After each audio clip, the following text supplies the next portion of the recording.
Pernah kebayang nggak gimana caranya sebuah negara bisa memenangkan perang tanpa harus punya senjata yang paling merusak? Nah, dalam ulasan kali ini kita akan bongkar strategi cerdik Iran yang dikenal sebagai pedoman asimetris. Buat ngerti strategi global yang satu ini, kita perlu lihat satu kejadian penting beresiko tinggi yang baru aja terjadi. Sebuah momen yang nunjukin kalau kekuatan sejati itu gak selalu diukur dari senjata. Oke, cerita kita mulai tanggal 1 April 2024. Sebuah serangan presisi menghantam konsulat Iran di Damaskus, Suriah. Dan inilah percikan yang menyulut api konflik. Insiden ini, wah bener-bener nunjukin jurang teknologi dan militer yang dalam banget. Di satu sisi, ada kekuatan udara super canggih. Di sisi lain, kekuatan konvensional yang jelas-jelas ketinggalan. Ini skenario klasik David lawan Goliat di zaman modern. Sebagai balasan, Iran gak tinggal diam.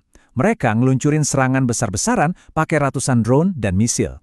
Anehnya, Israel bilang 99%-nya berhasil ditangkis. Malah, Iran sendiri bilang kalau serangan itu emang sengaja dibikin gak ngerusak. Nah loh, kan jadi bingung. Jadi pertanyaannya, kalau serangannya gagal total secara militer, kok Iran bisa-bisanya ngaku menang? Nah, buat jawab ini, kita harus lupain dulu deh cara kita mikir soal perang yang biasa-biasa aja, dan masuk ke arena strategi yang sama sekali beda. Jadi inti dari semua strategi Iran ini ada di satu konsep keren yang namanya perang asimetris. Ini bukan soal siapa yang punya tentara paling banyak atau senjata paling gede. Sama sekali bukan. Ini soal siapa yang paling pinter manfaatin medan perang, baik itu fisik maupun non-fisik, buat membalikan keadaan. Biar gampang, gini deh analoginya. Bayangin musuh kamu, sebut aja Jack, itu tentara super. Pakai rompi anti peluru, bawa senapan mesin. Kalau adu tembak langsung, ya udah pasti kamu kalah telak. Tapi, gimana kalau pertarungannya bukan di lapangan terbuka, tapi di hutan lebat yang udah kamu hafal luar kepala seumur hidupmu? Kamu tahu setiap jalan tikus, setiap tempat ngumpet, setiap potensi jebakan. Tiba-tiba, senapan mesin canggihnya Jack jadi nggak ada gunanya kan? Nah, inilah inti dari perang asimetris. Kamu maksa musuh yang lebih kuat buat main di kandang kamu, ngikutin aturan main kamu di mana keunggulan mereka jadi nggak berarti. Dan ini tuh bukan cuma teori ngawang-ngawang loh, buktinya udah ada, baik dari simulasi militer yang bikin kaget, sampai hitung-hitungan ekonomi yang, ya ampun, bikin geleng-geleng kepala. Coba kita mundur ke tahun 2002, ada simulasi perang gede-gedean namanya Millennium Challenge. Gak disangka-sangka, tim Iran yang disimulasikan pakai taktik asimetris berhasil numbangin armada kapal induk AS. Kaget kan? Tapi bukannya belajar dari situ, simulasinya malah diulang. Aturannya diganti biar taktik curang tadi nggak boleh dipakai. Sayang banget ya, pelajaran penting malah diabaikan. Reaksi para petinggi simulasi itu nunjukin satu kelemahan paling fatal dari sebuah kekuatan besar, kesombongan. Mereka ngerasa cara perang mereka itu satu-satunya yang benar, dan nggak mau beradaptasi sama taktik-taktik baru yang lebih kreatif. Perang asimetris ini juga main di ranah ekonomi, dan ini yang gila. Coba deh lihat beda biayanya. Iran bisa nyerang dengan modal cuma sekitar 30 juta dolar. Tapi buat nahan serangan itu, lawannya harus keluar duit lebih dari 1 miliar dolar. Ini kan namanya perang nguras dompet, bikin musuh bangkrut pelan-pelan. Oke, jadi semua tindakan ini dari drone sampai simulasi itu bukan acak-acakan. Semuanya itu bagian dari sebuah rencana induk yang rapih banget.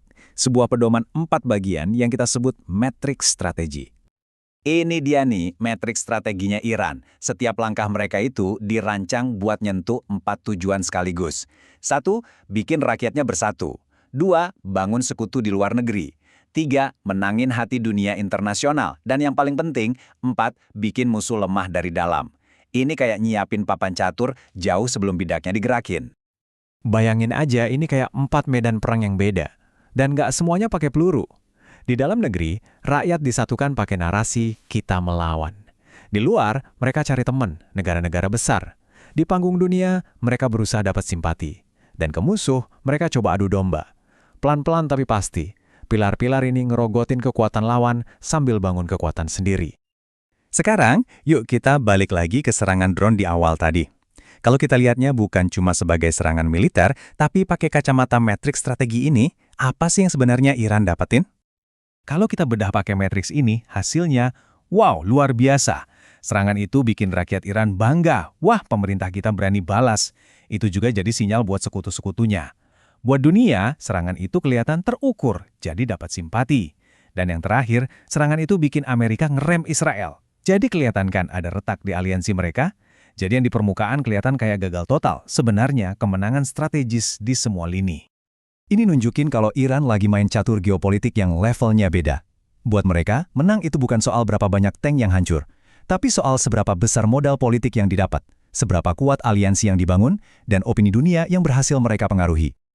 Nah, ini ninggalin kita sama satu pertanyaan gede buat direnungin di zaman sekarang. Di konflik modern, siapa sih pemenangnya? Apakah tentara yang paling besar atau justru yang paling kreatif?